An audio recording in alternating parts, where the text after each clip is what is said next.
जय श्री राधे कृष्ण भक्तों। आज हम आपको फाल्गुन कृष्ण पक्ष की विजया एकादशी की विधि एवं मातम्य सुनाने जा रहे हैं।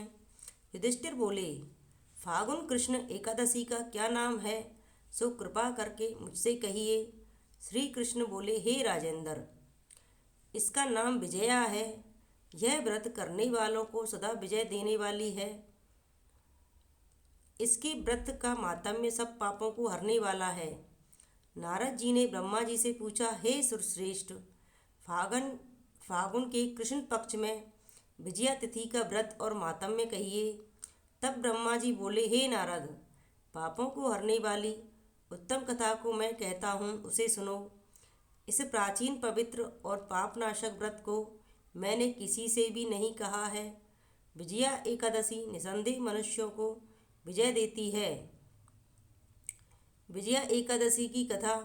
जब रामचंद्र जी ने वनवास के समय सीता और लक्ष्मण के साथ पंचवटी में निवास किया, तो सीता को रावण हर कर ले गया। उस दुख से रामचंद्र जी बहुत संतप्त हुए।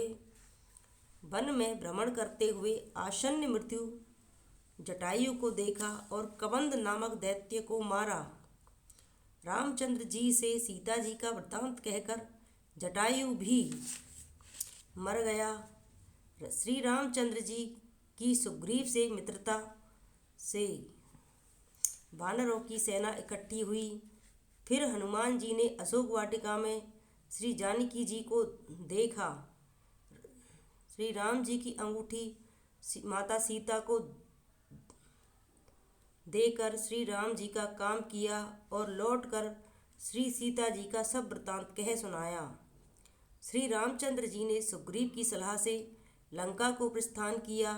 वानरों के साथ समुद्र तट पर जाकर श्री रामचंद्र जी अथाह समुद्र को देखकर आश्चर्य करने लगे और लक्ष्मण जी से बोले, हे सुमित्रे, किस युक्ति से समुद्र को पार किया जाए, क्योंकि मगर और मछलियों से भरा हुआ यह सागर अथाह जल से परिपूर्ण है। मैं ऐसा उपाय नहीं देखता जिससे सुख से पार जा सकें। लक्ष्मण जी बोले, हे प्राण पुरुषोत्तम, आप आदिदेव हैं। इस द्वीप के में बकदालभ्य मुनि रहते हैं। यहाँ से उनका आश्रम 2 कोस है। हे राजेंद्र, उन्हीं प्राचीन श्रेष्ठ ऋषि से पूछिए। लक्ष्मण जी के इस सुंदर वचन को सुनकर श्री रामचंद्र जी बकदालभ्य मुनि के दर्शन के लिए गए। दूसरे विष्णु भगवान के समान बैठे हुए मुनि को श्री रामचंद्र जी ने प्रणाम किया। तब रामचंद्र जी को प्राण पुरुषोत्तम जानकर मुनि यह समझ गए कि किसी कारण से इन्होंने मनुष्य देह धारण किया है। फिर ऋषि बोले, हे राम, तुम कहाँ से आए हो? श्री रामचंद्र जी बोले, हे मुनि, मैं लंका जीतने को अपनी सेना लेकर समुद्र तट पर आया हूँ। आपकी कृपा से समुद्र को पार कर सकूँगा। आप कृपा करके कोई उपाय बतलाइए। मुनि श्रेष्ठ बोले, हे राम, मैं सब व्रतों में उत्तम व्रत कहूँगा, जिसके करने से तुम्हारी शीघ्र विजय हो जाएगी और राक्षसों सहित लंका को जीतकर विशेष कीर्ति होगी। तुम एकाग्र मन से इस व्रत को करो। फाल्गुन के कृष्ण पक्ष में विजया नाम की एकादशी होती है। उसका व्रत करने से तुम्हारी जीत होगी और वानरों समेत समुद्र को पार कर जाओगे। हे राम, इस व्रत की फलदायक विधि को सुनिए। दशमी के दिन सोना, चांदी, तांबा अथवा मिट्टी का कलश बनावें। इस थिंडल के ऊपर सप्तधन्य रखकर उसके ऊपर जल से भरा हुआ कलश रखें।